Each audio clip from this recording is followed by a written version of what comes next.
Chhatrapati Sambhaji Nagar AIMIM Chief Asaduddin Owaisi addressed the party candidates, stressing that winning elections is the only beginning of their responsibility. He urged them to maintain the same humanity and commitment they displayed before polls, emphasizing that true leadership is tested after victory. Owaisi assured that he would personally oversee the work of successful councillors to ensure accountability and effective governance.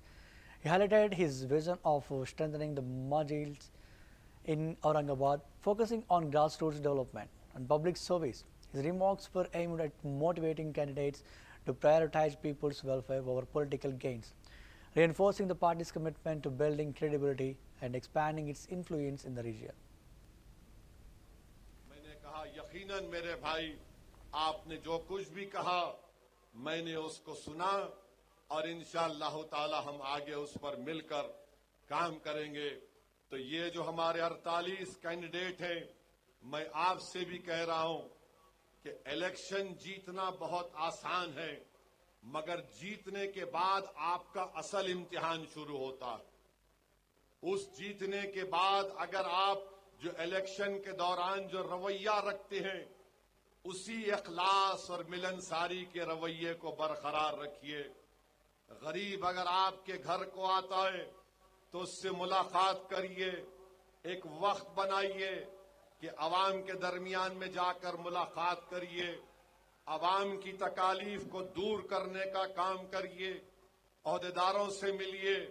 ये मजलिस का काम है और इन 48 उम्मीदवारों से कह रहा हूं कि आप जब काम करेंगे इंशाअल्लाह कामयाबी के बाद ना आप किसी का मजहब देखेंगे, ना आप किसी की जात देखेंगे, आप यही देखेंगे कि ये मेरे वार्ड का वोटर है, मुझे इसका काम करना है।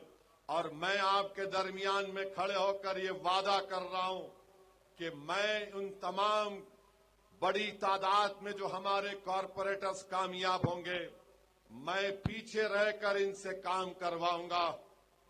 इनको आराम से बैठने नहीं दूंगा, इनको काम करना पड़ेगा ताकि मजलिस में और बीजेपी और दूसरी पार्टीज में लोग एक फर्क को महसूस कर चुके हैं, उस फर्क को बरकरार रखना पड़ेगा। मेरी यही कोशिश है कि औरंगाबाद में मजलिस और मजबूत बने। मेरे अजीज दोस्तों और बुजुर्गों, मेरी आपसे अपील ये भी है कि मुखालिफीन मजलिस ने इम्तियाज जलील को पार्लियामेंट में कामयाब होने से रोका। आज मैं आपको